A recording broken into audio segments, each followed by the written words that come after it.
America, Japan, Australia, Canada और Germany एक साथ युद्ध अभ्यास कर रहे हैं। ये युद्ध अभ्यास उस समय हो रहा है जब रूस और चीन से तमाम देश तंग आ चुके हैं, यानी कि इकट्ठे होकर रूस और चीन कुछ देशों पर दबाव बनाना चाहते हैं, लेकिन ठीक उसी समय ये युद्ध अभ्यास हो रहा है। तो चलिए आज आपको खास रिपोर्ट में दिखाते हैं कि किस तरीके से जापानी सागर में ये युद्ध अभ्यास चल रहा है और इसमें क्या क्या स्ट्रेटजी इन देशों की रहने वाली है और आगे के मकसद इन देशों के है क्या। युद्ध अभ्यास के मायने क्या? अमेरिका ने दक्षिण चीन सागर में बड़ा नौसैनिक युद्ध अभ्यास शुरू किया है। इसमें जापान, ऑस्ट्रेलिया, कनाडा, जर्मनी के युद्धपोत हिस्सा ले रहे हैं। यह अभ्यास चीन और रूस के साथ चल रहे तनाव के बीच किया जा रहा है। चीन और रूस के साथ दक्षिण चीन सागर से लेकर जापान सागर तक चल रहे तनाव को देखते हुए America, Japan, Australia, Canada, Germany की नौसेना के नौसैनिक अभ्यास कर रहे हैं। रविवार से शुरू हुआ यह अभ्यास अभी 30 नवंबर तक जारी रहेगा। जर्मनी पहली बार ले रहा हिस्सा। जापानी सेना की ओर से आयोजित इस अभ्यास का नाम एनोलैक्स 2021 दिया गया है। यह अभ्यास हर साल होता है और पहली बार जर्मनी इसमें हिस्सा ले रहा है। यह अभ्यास ऐसे समय पर हो रहा है जब चीन लगातार इस इलाके में दादागिरी बढ़ा रहा है और रूस के साथ मिलकर फाइटर जेट उड़ा रहा है। युद्ध कौशल को बढ़ाना है मकसद। इसका मकसद समुद्री संपर्क रणनीति, दुश्मन की सबमरीन को तबाह करने की क्षमता, हवाई युद्ध कौशल, एक दूसरे के युद्धपोतों पर विमानों को उतारना आदि अभ्यास शामिल हैं।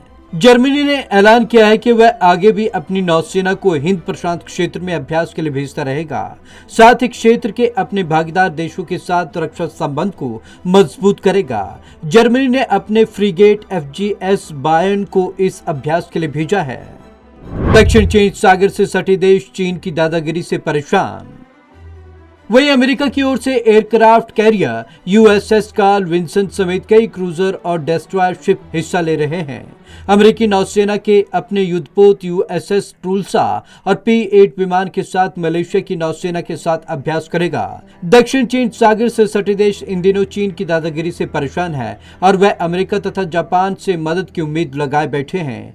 चीन न केवल दक्षिण पूर्वी एशियाई देशों को आंखें दिखा रहा है, बल्कि जापान के कब्जे वाले द्वीप पर भी नजरें गड़ाए बैठा है। जापान हाल ही में चीन को दे चुका है सबक। हाल ही में चीन ने रूस के साथ मिलकर जापान के पास से कई फाइटर जेट उड़ाए थे। वहीं ताइवान को लेकर पहले ही तनाव काफी बढ़ा हुआ है। कुछ समय पहले एशिया में विस्तारवाद की आक्रामक रणनीति लागू करने में जुटे चीन को जापान ने अच्छा सबक सिखाया था। जापानी जल क्षेत्र के पास गश्त लगा रही चीनी नौसेना की पनडुब्बी को जापान ने दूर जाने के लिए मजबूर कर दिया। इस पनडुब्बी को जापान के दक्षिणी हिस्से में स्थित द्वीपों के पास देखा गया था। इसके बाद जापानी नौसेना के कई युद्धपोत और समुद्री गश्ती विमानों को पूरे क्षेत्र में तैनात कर दिया गया। द्वीपों को लेकर जापान चीन में है विवाद। चीन और जापान में पूर्वी चीन सागर में स्थित द्वीपों को लेकर आपस में विवाद है। दोनों देश इन निर्जन द्वीपों पर अपना दावा करते हैं, जिन्हें जापान ने सेनकाकू और चीन में डियाओस के नाम से जाना जाता है। इन द्वीपों का प्रशासन 1972 से जापान के हाथों में है। Bureau report, Punjab Kesari TV. चीन और जापान में इन द्वीपों को लेकर हमेशा से ही द्वंद्व चलता आ रहा है। चीन का दावा है कि जापान को ये द्वीप छोड़ देने चाहिए, जबकि जापान का कहना है कि काफ़ी समय से वो ही इनका प्रतिनिधित्व कर रहा है, तो आखिरकार वो यहाँ की जगह को क्यों छोड़े। तो दोनों में जो है द्वंद्व लगातार बना हुआ है और सवाल ये उठ रहे हैं कि आखिरकार ये परिस्थिति किस ओर जाएगी। क्या ये विनाशक युद्ध की सिर्फ शुरुआत है या फिर कहीं ना कहीं समन्वय इन देशों में बन जाएगा। तो आज की इस खास रिपोर्ट में बस इतना ही। विवेक शर्मा को दीजिए इजाजत। नमस्कार।